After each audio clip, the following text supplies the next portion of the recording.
Hello guys, ఎండాకాలం start అయిపోయింది కదా! ఇక అందరూ వడియాలు పెడతాం స్టార్ట్ చేస్తారు. మనం ఈజీగా బియ్యపిండితో వడియాలు ఎలా పెట్టుకోవాలో చూసేద్దాము. ముందుగా ఒక గ్లాసుడు బియ్యపిండి తీసుకుందాం. తీసుకున్న తర్వాత దాన్ని మిక్సీ జార్‌లో ఏసి, ఆ గ్లాసు వాటర్ ఆ మిక్సీ జార్‌లో పోసి మెత్తగా మిక్సీ పడదాం. మిక్సీలో ఎందుకంటే ఉండలు చుట్టకుండా ఉంటది. మనకి మిక్సీలో మంచి కన్సిస్టెన్సీ అనేది వస్తది.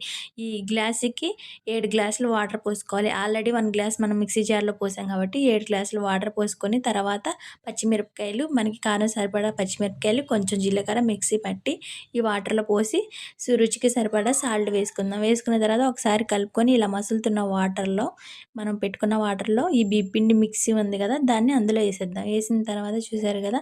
మనం బాగా కలుపుతా ఉండాలి. ఎందుకంటే ఉండలు చుట్టేస్తది. కలుపుతా ఉండాలి. ఇలా కన్సిస్టెన్సీ వచ్చిన తర్వాత గ్యాస్ ఆఫ్ చేసేద్దాం. ఆఫ్ చేసిన తర్వాత ఒక 5 మినిట్స్‌కి చల్లారితే దగ్గరకొస్తది పిండనేది. ఇలా దగ్గరకొచ్చిన తర్వాత మనం టెర్రస్ పైన గానీ, మంచం మీద గానీ ఎక్కడైనా ఏ చీరైనా పర్లేదు, కాటన్ అయినా పర్లేదు, సిల్క్ అయినా పర్లేదు, శారీ మీద పెట్టేసుకొని 2 డేస్ అయితే మాక్సిమం 2 డేస్ ఎండబెట్టుకోవాలి. ఎండబెట్టుకున్న తర్వాత మనకి ఇలా రెడీ అయిపోతాయి వడియాలనేయి. చూసారు కదా! చిన్న పిల్లలైతే చాలా ఇష్టంగా తింటారు. బయట ఆటిల్లో కంటే మనం ఇంట్లో చేసుకునేయి చాలా మంచిదని చెప్తున్నాను. Thank you. వీడియో నచ్చితే లైక్ చేయండి, సబ్స్క్రైబ్ చేయండి గైస్. Thank you.